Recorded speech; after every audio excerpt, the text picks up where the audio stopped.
Merasa sungguh berdosa dan tidak berharga di mata Tuhan, tapi Tuhan tetap datang menyelamatkan Tracy. I've never felt love like that before. Begitu ucapnya. Nah, pada level kehidupannya saat itu, Tracy menggunakan ilustrasi clubbing untuk memahami soal karya keselamatan Tuhan. Hah? Gimana? Gimana maksudnya? Yuk kita simak. Aku pakai ilustrasi clubbing untuk bikin aku bisa mengerti. Oke, aku senang nih. Ilustrasi clubbing. Oke.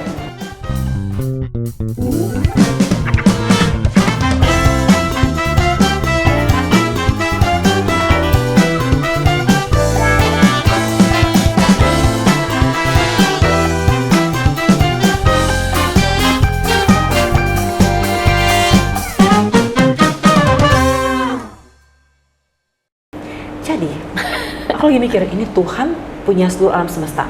Dia punya surga. Dia powerful. Dia tahu aku nggak bisa ke surga tanpa pertolongan dia. Yeah. Karena I know I've done many bad things in life, even though mungkin bad things-nya bukan hal-hal yang tadi aku mention, nggak pernah narkoba, tapi banyak hal yang buruk yang aku lakukan. Yeah. Intinya gini, semua orang tahu bahwa mau kenal Tuhan nggak kenal Tuhan, kamu tahu bahwa you do bad pasti ada ganjaran. Semua orang tahu itu gitu. Di dunia aja kita bersalah aja, kita ada hukuman dari orang tua kita, dari sekolah maupun dari pemerintah dan sebagainya. Apalagi di surga yang tidak ada melihat semua detail kehidupan kita, yang isi hati kita tahu gitu. Jadi I was like, aduh, I'm in trouble nih gitu ya. Kenapa aku bilang ilustrasi clubbing itu berguna banget? Gini Sof, as I love to go clubbing, aku kenal banyak sekali ownernya klub. Oke. Nah di New York itu clubbing itu ya, kalau hari gini, ada hari ya. Hari Kamis itu hari orang kaya, clubbing orang kaya. Oke. Kenapa? Karena kaya nggak perlu kerja Jumat. Oh iya, oke. Hari Jumat Sabtu itu orang susah, middle class, lower class. Udah ada hari libur dia pergi. Karena dia udah selesai kerja nih. Iya, boleh deh. Kerja, itu boleh clubbing. Kita tuh kalau mau clubbing itu hari Kamis. Oke. Tapi hari Kamis itu yang ngantri panjang banget karena di sini the place where you will find selebriti, orang kaya. Jadi semua orang tuh tahu hari bagus untuk clubbing itu hari Kamis. Itu antrinya minta ampun di club. Karena apa? Karena banyak seleb. Karena banyak seleb. It's a luxury place. Kalau hari Jumat Sabtu tuh banyak orang dari New Jersey, dari Queens, dari Brooklyn. Wannabes. Orang kampung. Iya, gitu. wannabes. Maaf ya kalau Anda orang Queens, orang Brooklyn. Apa ini omongan zaman dulu sebelum bertobat ya. The wannabes. Kalau yang Kamis orang udah I have arrived. Iya, betul. Iya, oke. Nah, jadi kita itu karena kenal yang punya klubnya, nggak perlu ngantri, Sof. Oke. Ngantri tuh panjang loh. Kamu bisa orang kaya kalau kamu nggak punya koneksi, nggak buka table yang $5.000 itu, bye-bye kamu harus ngantri. Iya. Ngantri tuh bouncernya segede ini di depan kan? Karena yang punya klubnya kenal dan dia udah nawarin, Trace, you wanna come? Hey, gitu udah lihat deh. Dia bilang, I wanna come. Okay, come on Thursday ya. Okay, I put your name on the guest list. Okay, thank you. Nah, jadi aku nggak perlu ngantri yang panjang ini dengan orang-orang ini. Bypass. And my model friend dengan model aku, kita jalan ke depan. Hi, your name is Tracy Trinita. Oh, table number berapa gitu? Number 3 gitu contohnya. Okay, please. Bye rakyat jelata. She will bring you to your table. Iya. Kita disediakan table, Sof. Ya bener, bye jelata gitu ya. Excuse me, I just wash my hair. Udah gitu, kita dapat table, Sof. Aku nggak bayar table itu. Aku nggak perlu ngantri karena yang punya klub undang dan taruh namaku di guest list. Yang punya klub undang dan taruh namamu di guest list. Dan aku bisa confident datang ke pintu, percaya bahwa yang punya pasti nepati janji. Dan my name will be there karena dia yang ngundang aku kemarin-kemarin. Bilang datang hari Kamis ya. And when I came dengan confident with my friends, dia bilang, yep, you have a table. Dan aku masuk. So itu aku pakai sebagai kisah pertobatan. Yang punya surga, yang punya klub surga, mau mengundang aku untuk masuk surga. Bukan karena aku anak orang kaya lagi antri, bukan karena aku punya hebatnya aku, bukan karena aku gagahnya aku, tapi dia bilang, hey, I want to invite you to my heavenly club. I'll put your name in my guest list, but you have to believe that you can trust me. Aku mengundang kamu. Dan itu for me, itu yang ngebantu aku untuk percaya bahwa Tuhan punya kuasa untuk mengampuni aku. Dia punya surga, dia punya klub surga, dan dia mau taruh nama aku di buku kehidupan melalui pertobatan. Dan aku tugasnya cuma satu, percaya nggak dengan dia yang punya kuasa untuk menyelamatkan, untuk membawa aku kepada surga. Kalau aku percaya, aku minta aku mau, bilang aku mau. Dan pada waktunya nama aku akan ada di guest list tersebut dan aku boleh masuk dan aku akan ada tempat di dalam situ. Bukan karena aku hebat, bukan karena aku orang kaya, bukan karena aku antri, karena aku diundang oleh yang punya surga. So for me ini aneh banget ya. I believe, aku percaya kepada Tuhan yang Maha Kuasa, Yesus Kristus melalui pertobatan karena ilustrasi klub itu. Kalau yang punya surga turun ke jalan menemukan aku bilang, hey, you wanna come to my club? Sombong untuk aku menolaknya, untuk bilang kayak enggak, aku mau ngantri aja, aku mau berusaha untuk kaya dulu, aku akan berusaha untuk dandan dulu, nanti kalau aku bisa baru aku mau ke sana. When I'm ready. Belum tentu kamu. Aku nanti tunggu agak tuaan dikit. Tunggu nanti kalau aku udah kaya raya, kalau aku udah bisa punya table baru aku enggak. Dia bilang, no, kamu nggak perlu punya table. Aku akan kasih kamu table, nama kamu ada di guest list, datanglah, percaya kepadaku, aku yang mempunyai tempat ini. Sombong kalau kita menolak ketiga itu dengan memakai kekuatan kita untuk mengumpulkan harta, untuk dandan dulu, untuk antri. Ngapain? Antri belum tentu bisa masuk loh. Antri itu mereka berharap bisa masuk. Kalau Tuhan kasih dapat nggak ya? Dapat nggak ya gitu. Kalau Tuhan kasih kita akses, kenapa kita menolak itu dan mencari jalan yang lebih sulit? Dan akses itu kursnya di surga hanyalah percaya. Iman, percaya. Percaya dan minta pengampunan. Iman, percaya, dan minta pengampunan. Wow. That's really good. Ya, that moment clubbing, ilustrasi clubbing itu membantu aku untuk kayak I need to believe, aku harus percaya pada Yesus sebagai juru selamat pribadiku. Singkat cerita ya Sofia, aku ke Jakarta dulu beberapa waktu, kenal orang-orang Kristen di Jakarta yang bikin aku semakin bertumbuh. Ada Bible study namanya Patra Fellowship. Kita dari cuma 6 orang sampai bisa 30, 40, 50 Bible study. Ada Yosi Mokalu di sana. Waktu itu ada Sophie Lajuba. The other Sophie. The other Sophie. I wish she was here juga. The German Sophie. The German Sophie. Ada banyak banget yang Bella dulu di sana. Pokoknya banyak banget anak-anak kita bertumbuh di sana. Habis itu aku kembali lagi ke modeling Sophie sebagai orang Kristen. Dan beda banget loh. There's a different kerja sebagai model setelah ditebus oleh Tuhan dan dosa kita diampuni. Aku nggak punya ambisi kayak dulu. Ambisi dulu cuma harta dan tahta. Sekarang ambisi adalah aku untuk pertama kalinya I want to live for the audience of one. Aku pengen melakukan modeling untuk satu penonton yang agung. My ambition bukan lagi uang tapi prestasi. I just want to do the good things in life. Aku mau hidupnya bermakna. Aku mau melakukan hal-hal yang punya nilai.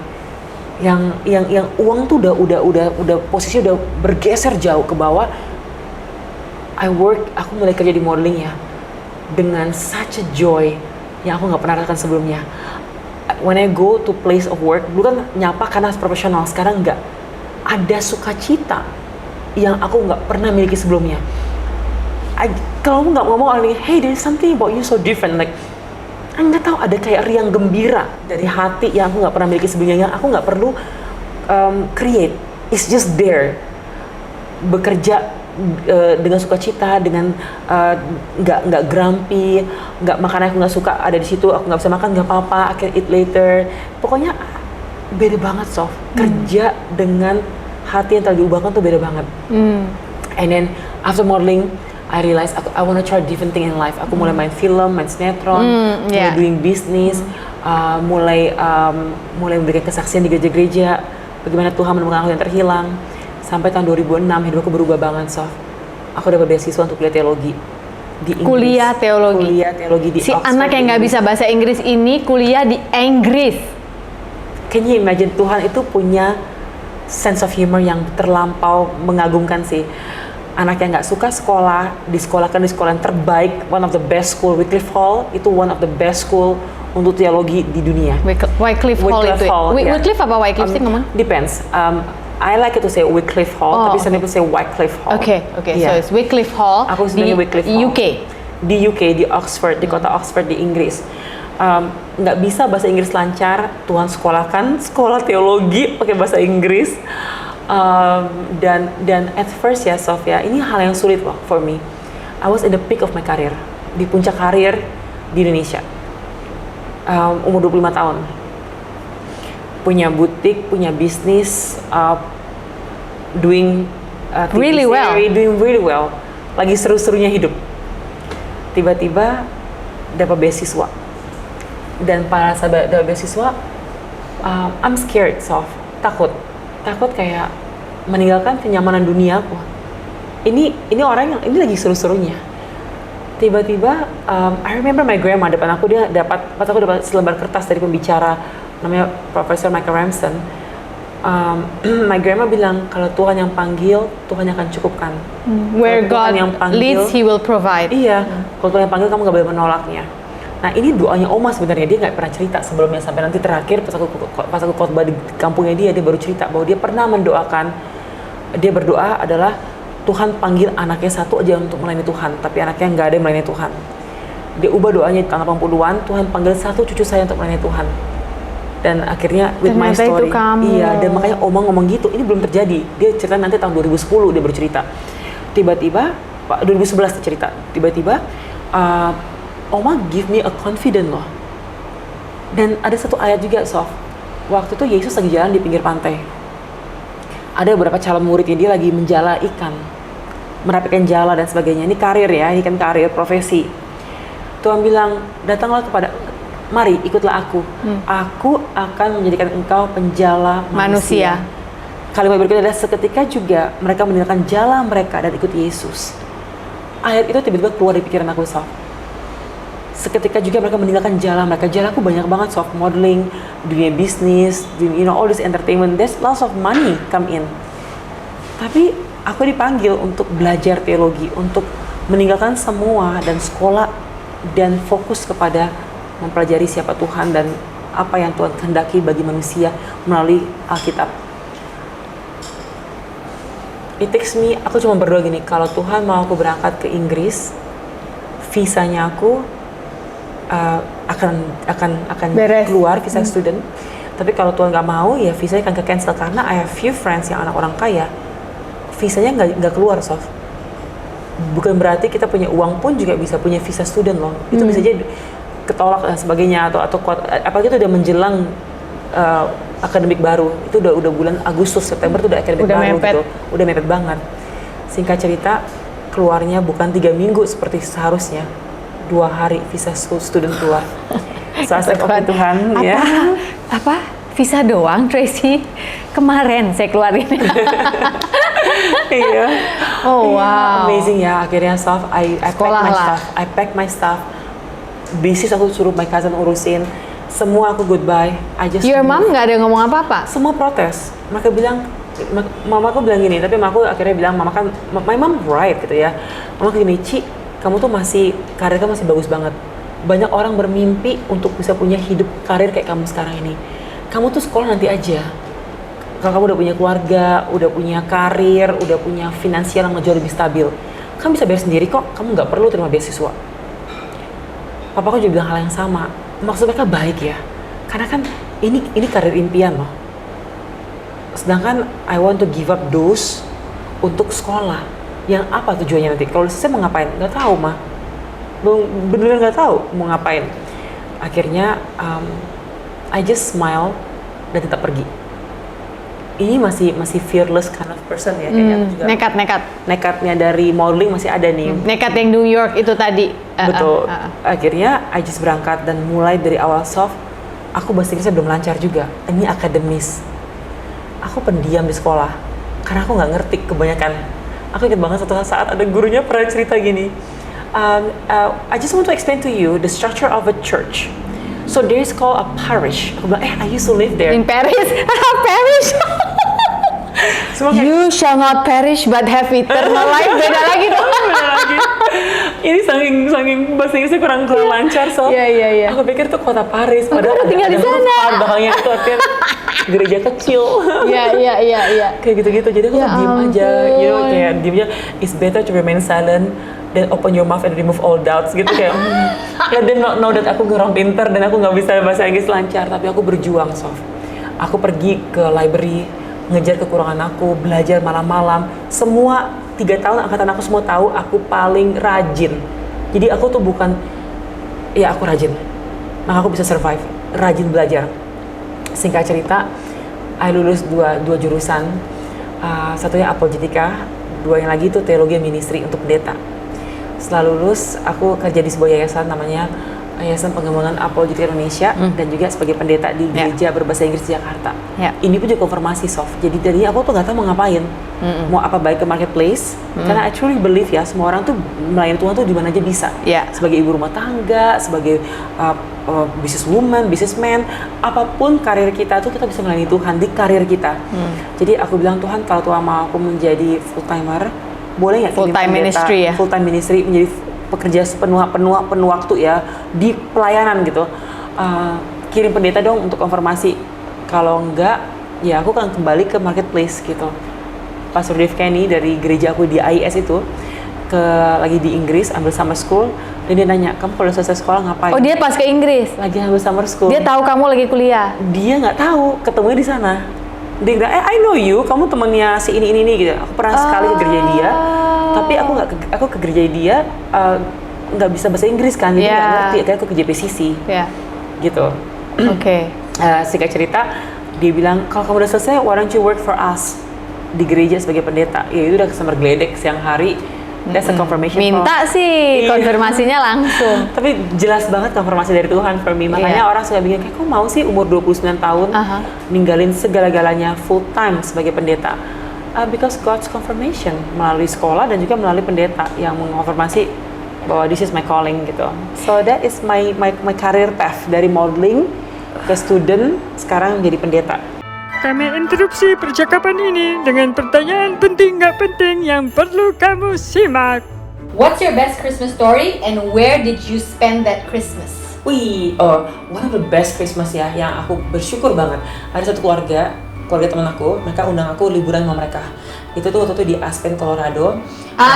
Seru amat. Seru banget. Umur berapa? Umur 27. Itu tuh ya, aku, kan kita kalau lihat filmnya, aku orang kampung ya, aku tinggal di Indonesia. My whole life, dari masa kecil sampai remaja. Itu tuh nggak bisa kebayang tuh kayak White Christmas gitu, atau yang kayak api unggu, ada api yang di apa sebenarnya yang kayak kotak itu fireplace. Kita pergi, ada fireplace-nya, semua kiri kanan di luar semua warna putih, winter wonderland. Kita naik mobil, snowflake semua gitu terbang-terbang itu, udah kayak di film. That was so memorable for me. Sampai hari ini aku kayak, wow, that was so beautiful. Nggak mau lagi winter panas-panasan, nggak hujan. Ya winter nggak mungkin panas, maksudnya Natal Christmas nggak mau lagi Christmas panas-panasan ya. Itu nggak tahu diri namanya orang tinggal di Indonesia, pasti panas lah gitu. Winter panas, nggak ada ya. Hewan apa yang menurut Tracy lucu dan cute? Selain we all know kamu suka anjing. Iya. Di luar itu. Aduh, yang lucu selain anjing ya. Yang cute deh. Yang kamu boleh gemes. Aduh, susah banget ya replace-nya ya dengan anjing ya. Anjing is the best. Oh no, I could not find anything else. If I gave you a choice, a monkey, elephant, or penguin? Oh, that's so cute. Nah kan, semuanya cute. Monkey is so cute. Tapi monkey nggak monkey yang di sange ya. Nah, aku mau bilang monkey di sange. Aku takut banget, aku pakai kacamata ya. Takut diambil. Pernah kameranya, aku lagi mau fotoin orang, kameranya ditarik dong. Aku tarik, dia tarik, jatuh. Iya. So, monkey yang lucu, monkey forest nakal. Juga monkey-nya nakal banget. I think monkey, orang utan kali ya. Orang utan lucu.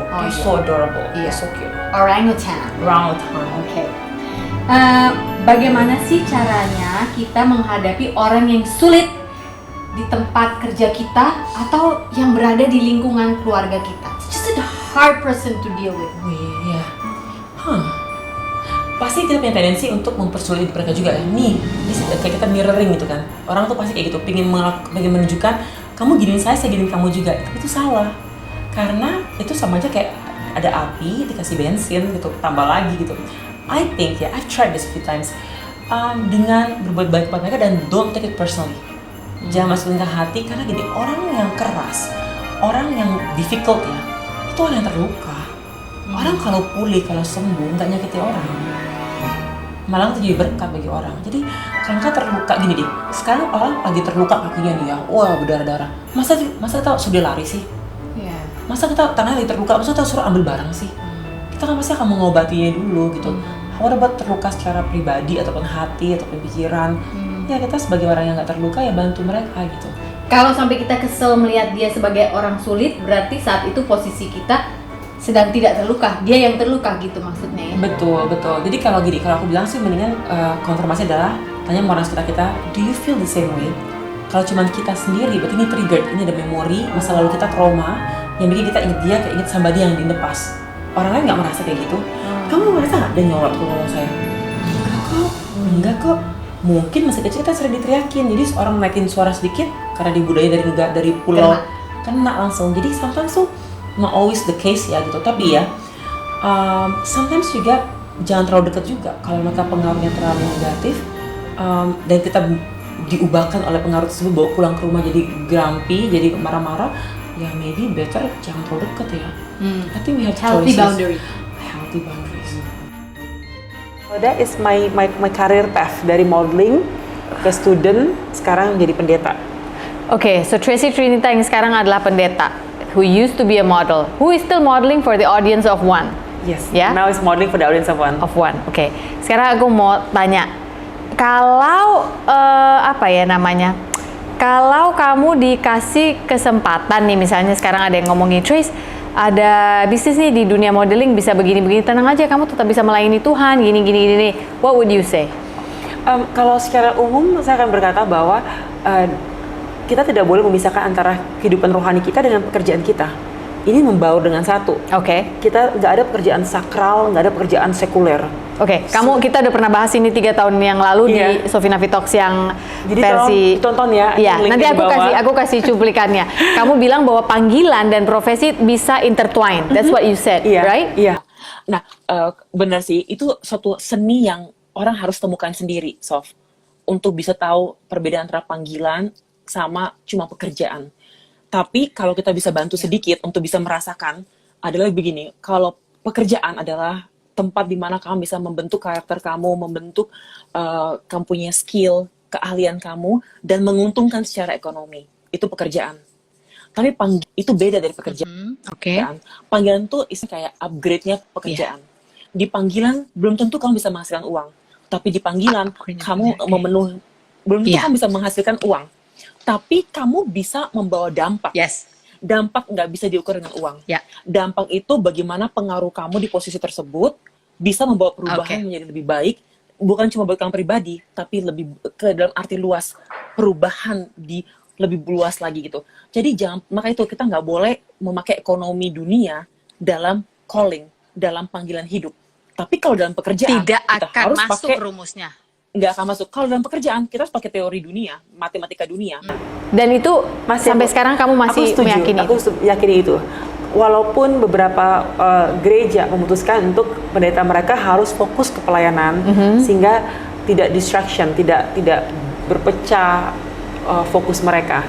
Tapi tidak terpisahkan antara hidup kita dimanapun kita berada, kita tetap memuliakan Tuhan gitu. Jadi I think it's okay kalau orang ingin, let's suppose, yang pasti saya akan berdoa dulu untuk bilang kayak, Tuhan, apa saya boleh kembali ke dunia modeling lagi? Karena ada pernah masa ya, Sofia, umur 29 tahun ditawarin main sinetron. Gaji itu gede banget, kerja tayang, yang tiap hari kerja gitu. The money is so big, Sof. I was so tempted. Aku berdoa. Udah jadi pendeta tuh? Udah jadi pendeta. Aku nggak ada damai sejahtera. Ada kalimat bilang gini, jangan kembali ke Mesirmu. Jangan kembali ke Mesirmu. Nah, Mesir kan adalah tanah perbudakan. Jadi saat itu aku memang belum siap untuk, mungkin aku akan diperbudak oleh uang ataupun ketenaran yang aku udah tinggalkan. Dua hal tersebut nggak salah. Tapi kalau belum siap akan menghancurkan. Jadi the moment aku bilang sama orangnya aku nggak mau, damai sejahtera banget. So for me di musim itu adalah musim pembentukan dari pelayanan. Kan baru cebur ke pelayanan. Sedang dibentuk oleh Tuhan untuk disiplin rohani, mempersiapkan khotbah seperti apa dan sebagainya. Itu perlu fokus yang sangat luas. Sekarang setelah 12 tahun, seandainya Tuhan mengizinkan aku punya bisnis sampingan atau mungkin menjadi pengajar dunia modeling dan sebagainya, atau kembali sebagai model juga, apalagi sekarang banyak comeback ya, semua model is coming back. Mereka usia 50 tahun, 60 tahun sekarang udah mulai jalan lagi gitu. Let's suppose Tuhan suruh aku kembali ke dunia modeling untuk bersinar sana, melayani Tuhan di sana ke model-model yang masih muda, I don't mind. I don't mind karena hidup aku dedikasikan untuk kemuliaan Tuhan, dan di apapun yang Tuhan suruh selagi itu memuliakan Tuhan, aku dengan senang hati akan melakukannya. Jadi for me, nggak terbatas karya Tuhan dalam karir kita. Kita pun mungkin di tempat, mungkin ada yang mendengarkan dulunya pernah jadi dosen atau dulunya pernah bekerja, terus tiba-tiba terpanggil menjadi ibu rumah tangga. Sekarang anak-anak udah mulai menjelang besar, ingin kembali lagi ke dunia marketplace yang seperti sebelumnya. Kamu ngomongin aku ya? Siapapun yang merasa ini untuk Anda, menurut saya tuh nggak apa-apa loh, karena kita tuh di dunia ini nggak terbatas usia sebenarnya. Jangan bilang udah umur, saya udah 30-an udah telat, atau saya udah 60-an udah telat. Saya udah mau 50. Wow, you look so young. Tapi saya pengen tetap balik jadi Sophie Nafisa yang MC. Fountain of youth ya isinya ya. Resep awet mudanya adalah air awet muda. Dia punya sumur yang bikin mereka berdua, Pongki dan Sophie awet muda. Belilah di kafe. Tapi gini Trace, gimana untuk orang-orang yang saat ini sedang nonton terus mikir, aduh Tracy, saya bingung menentukan panggilan saya gitu. What is the first step that you would do kalau ada yang nanya gitu? Iya, sebenarnya paling mudahnya adalah untuk panggilan ya. Apa yang kita sukai, yang kita bisa lakukan dengan sebaik-baiknya, yang berguna bagi banyak orang, itu panggilan loh. Oke, you just explain to me. I was thinking like this whole week. Nanti kita catch up over lunch. Okay. Looking forward. Jadi apa yang kita suka, talenta kita dari bagus Tuhan, banget, bisa kerja dengan sebaik-baiknya, and we know we're very good at it, dan membawa manfaat bagi banyak orang. Lakukanlah itu dengan sebaik-baiknya. Tuhan, oke. Thank you for the answer. Oke.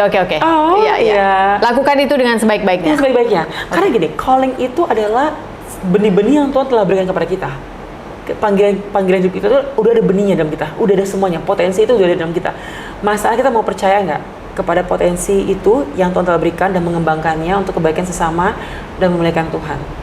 Dan maka itu, tau nggak tempat terkaya di dunia ini apa? Di mana? Bukan di New York, bukan di Paris, bukan di Tokyo, bukan di Singapura. Tempat terkaya di dunia ini di kuburan. Kalau kita nggak gunakan potensi yang kita miliki, Oh man, this is scary. Tuhan ambil dari kita, berikan kepada orang yang menggunakannya. Panggilan itu bisa banyak nggak sih, Trace? Misalnya gini, bisa. Jadi, oke, aku salah berarti sama ini berpikir hanya satu. Tapi at the end of the day, He is a God. Dia adalah Tuhan yang merestorasi, menyelamatkan, dan menambah-nambahkan apa kita perlukan. Oh, wow. Jadi kita diperlengkapi untuk memperlengkapi orang lain juga nantinya. Wow. Sampai akhirnya aku udah nemu jawabannya, Sof. Caranya adalah, aku ke orang bilang ini, gemuk ya? Iya nih, semoga kamu juga ya. Itu orang berhenti loh. Jadi kalau mau pakai teman-teman, kalau mau pakai ini boleh pakai ya.